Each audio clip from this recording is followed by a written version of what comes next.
Imagine waking up every day relaxed, knowing exactly what you need to do and when to do it. Sounds attractive, right? Not too long ago, I realized that my schedule was a bit chaotic, even though small tasks were grouped by their respective projects and everything was neatly organized in my calendar. I started neglecting my personal care, walking, bath routine, and before bed reading, not because I didn't have enough time, but because I don't really know why. I just found no energy for anything after work. Switching between tasks all day became frustrating for me. To solve this, I decided to put time blocking to the test for a week. Spoiler, it didn't go as planned. But what happened was even better. In this video, I'll take you through my journey of creating time blocks in my daily routine, sticking to them for a week, and the results that I discovered throughout the week. Hey, it's Valeria, spelled with a double I, a full-time QA engineer turned freelancer, here to share my exciting journey from the world of remote work to building my own digital business. So glad to have you join me on my way. Okay, let's start with an overview of what time blocking is, and then we'll go back in time a week with you to create time blocks for my current daily routine. Time blocking is a time management technique where you split your day into blocks. Instead of having one time block per individual tasks, you assign a time block for each category of tasks that you batch together. As you complete tasks within their time blocks, you're essentially ticking them off your to-do list. You can also include a block at the end of each day or week for review and plan, where you check off your completed tasks, adjust upcoming blocks, and note what still needs to be done. Time blocking is like creating a custom playlist for your day. Instead of letting tasks play on shuffle, you're the DJ deciding exactly when each task gets its moment. It's about giving every part of your day its own dedicated slot so you can focus on one thing at a time without the chaos of multitasking. Now let's go back in time a week and see what I had in the beginning of this experiment. Okay, let's say you need to write a report, respond to emails, prepare for a meeting, and work on a client project. So instead of listing this task on a to-do list, you plan your day like this. From 9 a.m. to 10 a.m. responding to emails. From 10 a.m. to 12 p.m. the block of writing report. 12 p.m. to 1 p.m. lunch break, and so on. So today's Sunday, and I'm going to start this day by creating time blocks for the whole week. My goal is to balance my work projects with personal activities that I would like to have as part of my daily routine, but have recently missed without any obvious reason. These include regular walking, going to the gym, or at least doing some physical exercises, reading before bed, and self-care. As the tool for time blocking, I'm going to use Google Calendar, but you need to keep in mind that any time management or productivity framework that exists is only a systematic approach, not a tool. So you can implement time blocking with different tools or even on paper. For now, I prefer creating time blocks in Google Calendar because it allows you to customize the events with any colors you like and then review them in Notion calendar, where I have also all my related projects, time zones, and integration with Notion tasks and to-dos. So first of all, I'm going to create a list of the most frequent activities for me. I try not to go deep into details so as not to be limited by specific categories. So these are meetings. I have at least a couple of them throughout the day.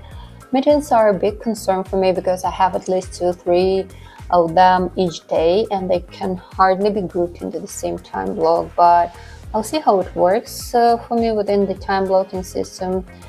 The next categories are working with clients, and 3 more categories for YouTube, writing, filming, and editing, because they are all very different activities. The next one is Etsy shop content creation and promotion. As you know, I run my Etsy shop with Notion planners for personal and business tasks, so I need to regularly contribute to my content creation, research, planning, and creating templates. And the last categories are mostly personal: walking, reading, lunches, and dinners. Okay, I have two constant clients that I will note here just as working with clients so as not to disclose their names.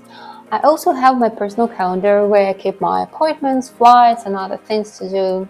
To keep my current tasks organized, I will create a separate calendar for time blocks by clicking the small plus icon in the other calendar section. I'll call it time blocks so I can switch the visibility of each calendar whenever I'd like.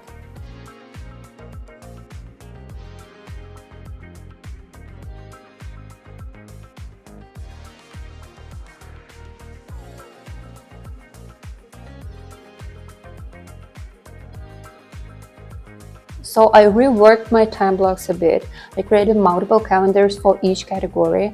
I have a morning routine and I decided not to go into detail about whether I'm going to the gym, doing physical exercises, or having breakfast. Mornings should be slow. I believe this will help me start the day smoothly. And of course, I'm using a pastel color palette to make it nice and eye-catching. I also think that avoiding bright colors will make the full schedule less stressful. Then I have the YouTube blog. These red events are part of the YouTube calendar. I created separate events for each type of activity. For example, every Monday I'll be writing scripts for YouTube. I set the repeat flag for every Monday.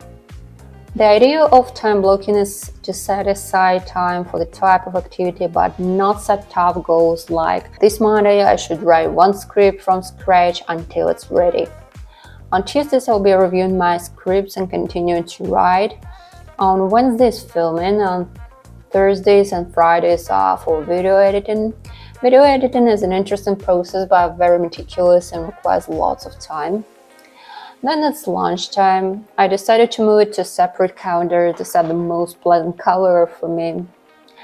After lunch from 3 to 4 p.m. it's time to work with clients, close all issues that were left from yesterday and move forward with my current tasks. Then comes the meeting block, and again working with clients. For all days I try to complete my workday by 7:45, 8 p.m. That will be 8 hours with lunch and all distractions so I can rest a bit. By trying time blocking, I'm not setting a target to become way more productive. I would like to make the working process smooth and not stressful. And my other big goal for this week is to get back to my working activities and night routine like reading before sleep and not using my phone or laptop at least 1 hour before sleeping. So now it's Friday and it's the 5th day I followed my time blocks. I had to make some updates to them and adapt to my current plans and mood. This is absolutely fine because any productivity system framework is not a 100% rule. You just make a plan, divide tasks into time blocks, and then adapt to the current situation. There's no need for pressure because time blocking is meant to relieve the stress from the daily hustle and working chaos. And I think I feel a bit less stressed now, at least one part of me does. Another part of me still feels anxiety when I spend 1 or 2 hours in the morning to take it slow rather than immediately start to work it. For me, this is the hardest part to manage, but I'm trying not to blame myself for slow mornings or for personal time, even when there is a lot of work for the day. Do you feel anything similar regarding slow mornings before a busy day? Are you able to slow down and enjoy some time for yourself? Tell me about it in the comments and let's stay in touch on this channel. Bye!